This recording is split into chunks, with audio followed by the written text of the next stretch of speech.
to Coffee and Discipleship, Season 3, Episode 3. Hey, how is everyone doing? I hope everyone is having a phenomenal day. Whenever you are watching this particular episode, I am grateful that all of you are here. We missed a week, but we are back. And for those who are on Patreon, I did an upload for you for our Patreon only subscribers. So I gave you some insights. I did a Patreon only upload about cultivating an environment of prayer. And so go ahead, check that out. I hope it is helpful. If you are not a part of our Patreon community, you can do so. The link is in the description below. We are continuing to cultivate and develop that community there. I want to thank everyone who has already decided to be a part of that community. I am just grateful for your support, your prayers, and all of your help. Today, I have in the coffee cup, y'all know I love Deeper Roots coffee, and I will put this in the link below. I started, really liking what they call the anaerobic press. Look that up. It's a phenomenal technique of coffee, and this is the Columbia anaerobic press. The tasting notes are pink grapefruit and strawberry candy. And so if you like coffee, if you want to try something new, Deeper Roots has been good for me. If you have coffee that you want me to try, any in the audience, go ahead, put that in the comments. I truly enjoy coffee. I don't drink coffee for the caffeine. I drink coffee because I like coffee. So let's get into what we have been dealing with. And if you're not subscribed, go ahead and subscribe. Let's get to work. Growth is where we are in season 3. Growth. And one of the things that I told you and I've been saying as we are moving through this particular season is this: growth is for the committed. And I'm challenging all of you who are saying, I want to grow, I have a heart to grow, move beyond the declaration.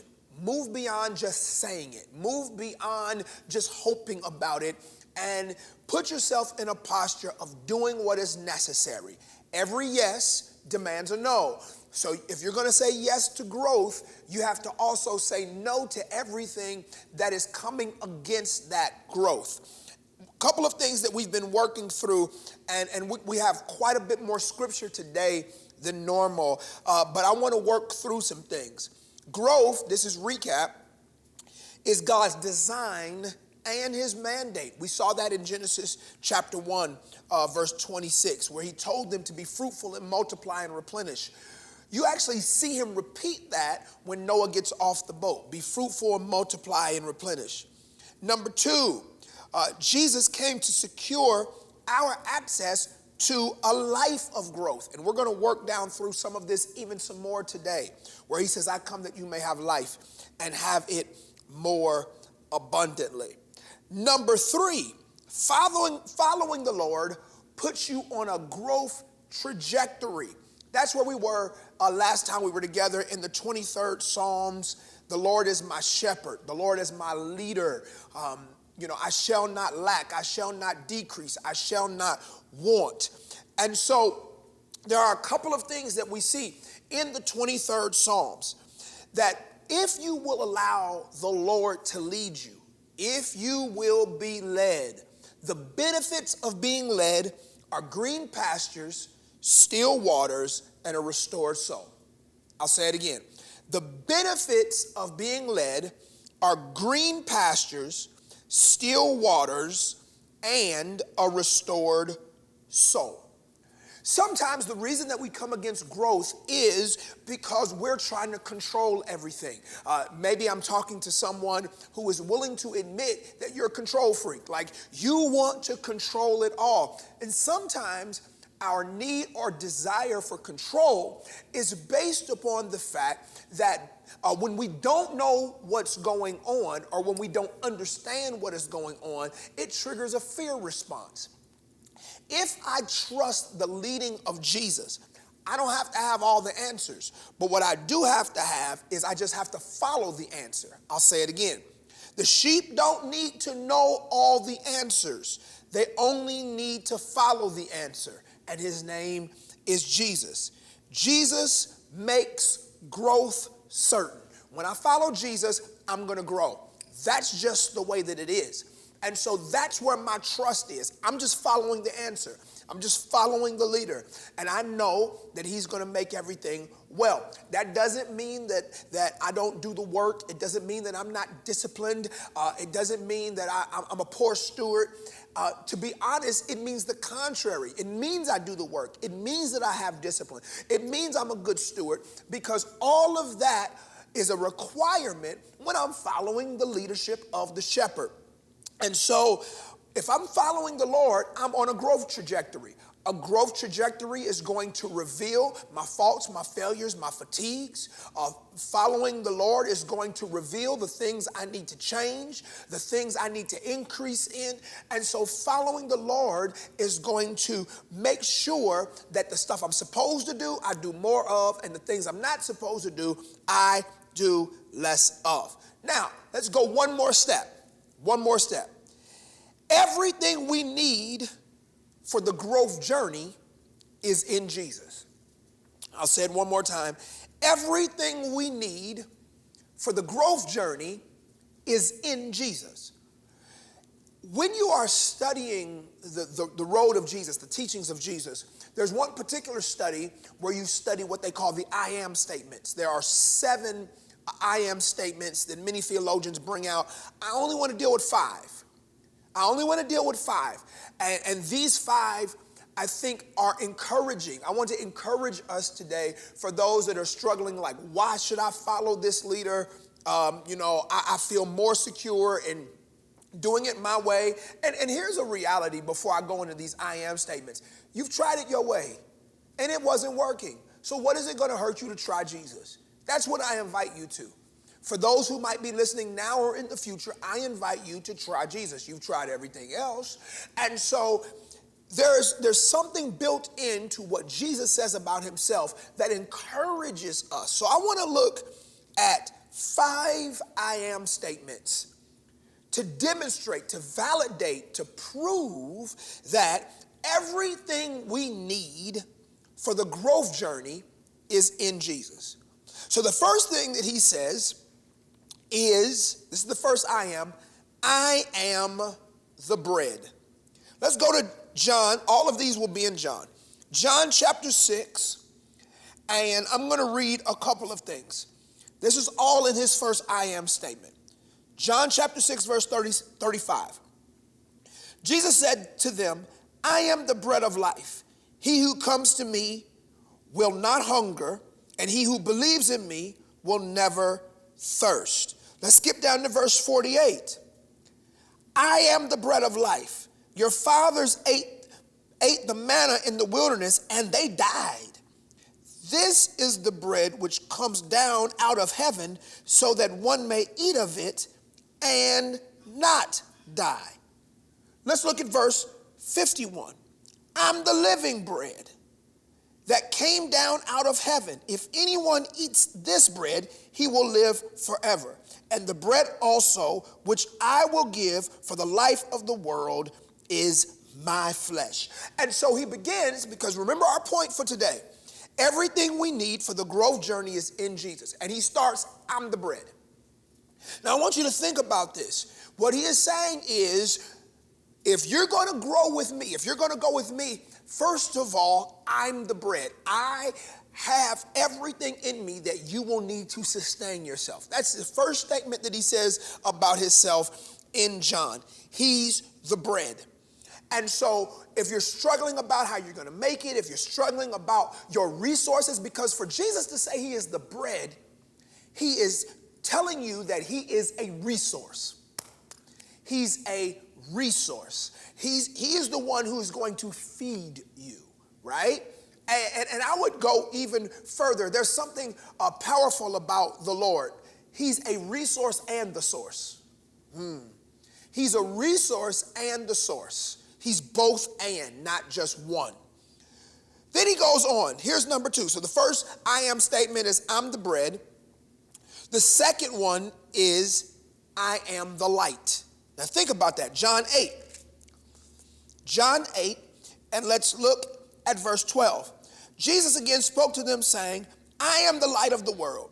He who follows me will not walk in darkness, but will have the light of life. Notice that. That's good news. Let's stay on this light. Let's go to chapter 9, verse 5. Chapter 9, verse 5. While I'm in the world, I'm the light of the world.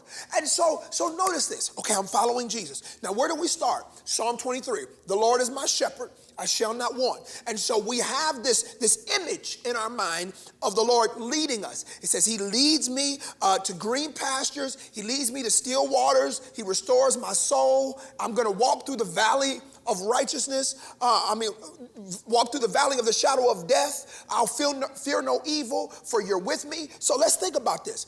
Following the Lord, the imagery that we're given is that we're on a journey. Now let's think about this journey. I'm on the journey, right? I want to grow, correct. He says, first, I got your bread, so you don't have to worry about eating. Number 2, I got your light.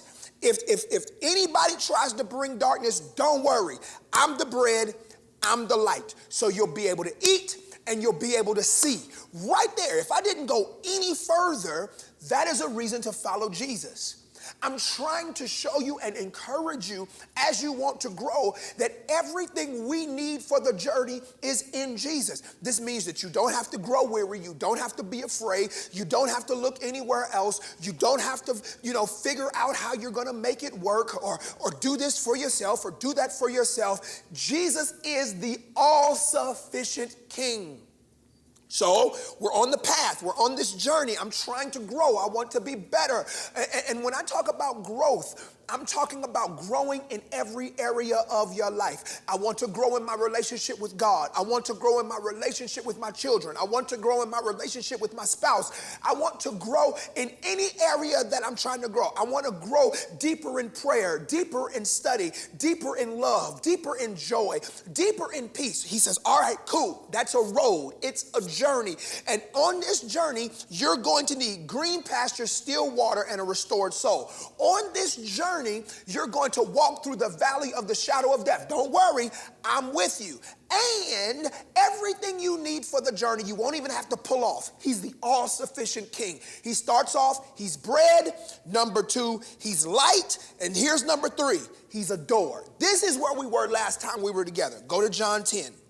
He's bread, he's light, he's a door. John 10, and let's look at verse 7. Jesus said to them again, truly, truly, I say to you, I'm the door of the sheep. Let's keep reading. All who came before me are thieves and robbers, but the sheep did not hear them. I'm the door. Verse 9. If anyone enters through me, he'll be saved and will go in and out and find pasture. Wait a minute. Let's go to 23. Psalm 23 again. Green pasture, still water, a restored soul. I'm on the path. I'm walking through the valley of the shadow of death. Don't worry, you're with me. And then he starts saying, listen, again, he's the all-sufficient King. Everything we need for the growth journey is in Jesus. We start on this path. I'm trying to mature. I'm trying to grow. He's bread. He's light. He's a door. Now that tells us in this third I am statement that when we come to areas where, all right, the path seems to be closed, everything seems to be locked off, he says, don't worry, I'm bread, I'm light, but I'm also a door. When you get to what looks like a dead end, it looks like a dead end to your eyes, but he's a door. Not a key, a door. Not a key, a door. He doesn't call himself a key. He gives us keys. He's the door. Wait a minute. Let's slow down. When Peter is asked, who do men say that I am? He says, you are the Christ, the Son of the living God. His response, flesh and blood has not revealed that to you. That came from my Father. And I give unto you the keys of the kingdom. whatsoever you bind on earth shall be bound in heaven. Whatsoever you loose on earth shall be loosed in heaven. Now, I don't want to go deeply into that, but I need you to understand, when Peter said, I know who you are, Jesus responded, great, here are keys. Here are keys. Here are things which will secure access. But Jesus isn't the key. Understanding him is the key. He's the door in which we place our understanding in. So I get a key. I got to bring keys to the door. He's the door. And so if I'm on this journey, I want to grow. Good. Everything we need for the growth journey is in Jesus. He's bread, he's light, he's door. And so when I come to the door, I got to have some keys. I got to be able to say, wait a minute, God, your track record is impeccable. I know you've never left me. You've never forsaken me. And so I want to grow. When you come to the door, you have to believe that he is, Hebrews 11:6, and that he is a rewarder of them that diligently seek him. So I am encouraging all of you.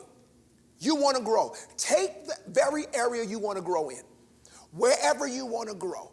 If you want to grow in your health, if you want to grow in your finance, if you want to grow in your relationships with individuals, it starts off with this belief. Everything that I need in order to grow in every area of my life is contained in the all-sufficient King, and his name is Jesus. And once I commit, because growth is for the committed, commit to growth, I have to understand, Lord, if you're walking with me, you're the bread, you're the light, you're the door.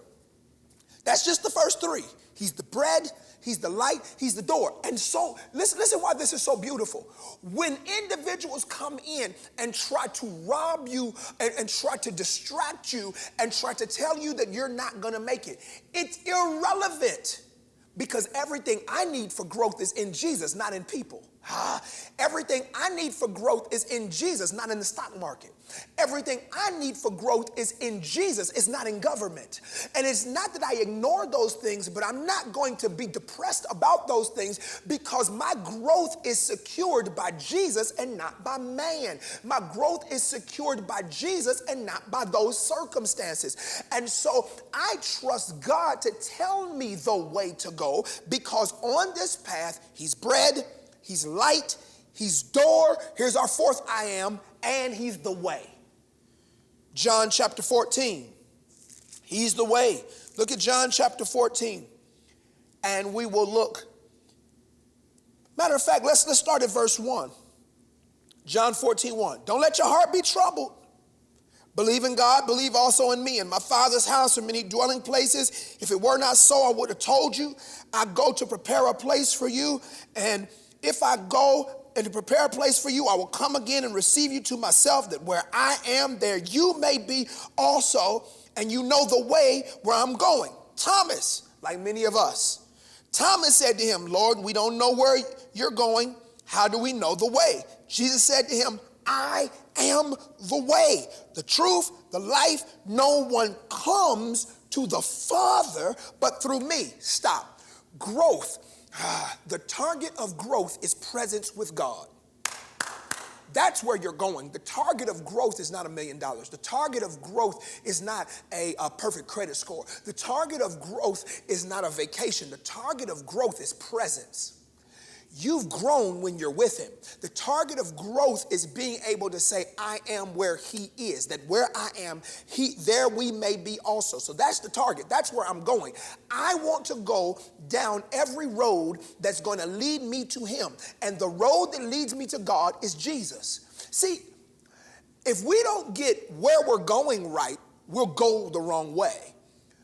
I want to go where God is, because Psalm 16:11 says, in the presence of God is the fullness of joy, and at his right hand there are pleasures forevermore. So when we're talking about growth, where are you going? I'm going where he is, because where he is, everything's all right. And so what do we say here? Our point for today is everything we need for growth, for the growth journey, is in Jesus. And he tells me, first, I'm bread. You ain't got to worry about that. I'm light. You'll not have to worry about darkness. I'm the door. You won't have to worry about being cut off. I'm the way. And so Jesus is the GPS. If anyone places a road before you that doesn't contain Jesus, don't go on it. This is why I told you guys last time we were together, be careful with those, even those with spiritual titles, spiritual positions, and what looks to be a spiritual following. Be careful when they promise you growth that doesn't require Jesus.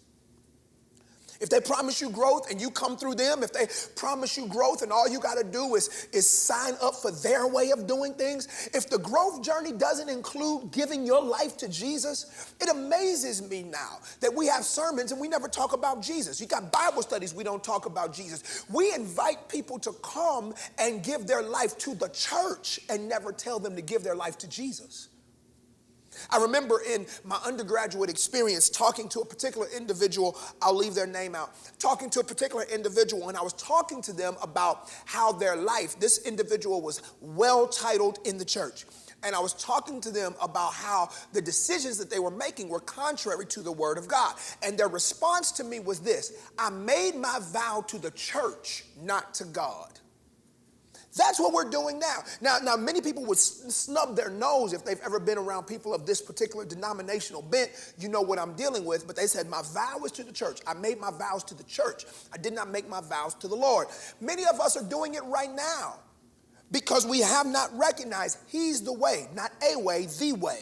Not one of many ways. There are not many ways to get to God. There is one way. And so he's bread, he's light, he's door, he's way, and then here's one more I need to give you. And he's a good shepherd. He's a good shepherd. That's all the way back in John 10. He's a good shepherd. And I need to make sure you guys have this one. Is so important. He's a good shepherd. John 10:11. I'm the good shepherd. This is John 10:11. The good shepherd lays down his life for the sheep. Think about that. He's a good shepherd. He wants to help you, not hurt you. He doesn't want to harm you. He wants what's best for you. And you got to believe that. And you got to trust in that. And you got to depend on that. And so wherever you're trying to go, truth be told, Lord, I just want to be where you are. And I know that if I want to be where you are, I'm not going to get there without getting there through Jesus. But I also know that where the Spirit of the Lord is, there's liberty. So let's go back through it again. Growth is his design and his mandate. He came to secure an access to a life of growth. Following the Lord puts us on this growth trajectory, and everything we need for the growth journey is in Jesus. What does that look like? He's bread, he's light, he's the door, he's the way, and he's a very good shepherd. Believe that. Lean and depend on that. And you will grow.